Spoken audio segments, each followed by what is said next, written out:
السلام علیکم ورحمۃ اللہ وبرکاتہ۔ الحمد للہ رب العالمین والصلاة والسلام علی سید الانبیاء والمرسلین اما بعد۔ جی میرے بھائی، آپ کا سوال قنوت نازلہ کے متعلق ہے۔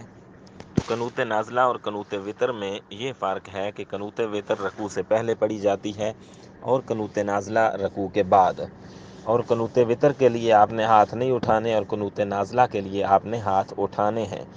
قنوت وتر میں آپ نے صرف قنوت وتر پڑھنی ہے، اس کے بعد مختصر درود و صلی اللہ علی النبی پڑھ کر رکوع میں چلے جانا ہے، جبکہ قنوت نازلہ میں آپ دعا پڑھیں، اس کے بعد دوسری بھی مسنون دعائیں پڑھ سکتے ہیں، اور اس کا مطلب یہ ہوتا ہے کہ جب آپ نے کسی قوم کے لیے بد دعا کرنی ہو تو پھر آپ یہ قنوت نازلہ پڑھتے ہیں، یا آپ نے اپنے مسلمان بھائیوں کے لیے دعا کرنی ہو تو پھر آپ قنوت نازلہ پڑھتے ہیں۔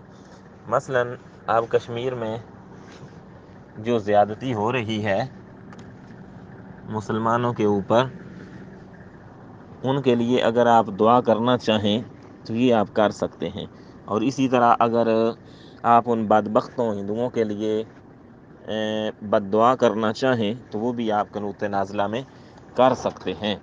تو اس کے لیے صرف وتر مخصوص نہیں ہے، آپ کسی بھی نماز میں یہ قنوت نازلہ کر سکتے ہیں، کیونکہ نبی پاک صلی اللہ علیہ وآلہ وسلم نے جب قنوت نازلہ کیا تھا پورا مہینہ ان ظالموں کے خلاف جنہوں نے 70 قاریوں کو دھوکے سے شہید کر دیا تھا، تو آپ نے 5 نمازوں میں کیا تھا، لہٰذا آپ قنوت نازلہ کسی نماز میں بھی کر سکتے ہیں۔ صرف وتروں کے اندر قنوت نازلہ کرنا اور دوسری نمازوں کے اندر نہ کرنا، یہ بھی کہنا درست نہیں ہوگا، جبکہ قنوت وتر جو ہے وہ صرف آپ وتروں میں ہی پڑھ سکتے ہیں۔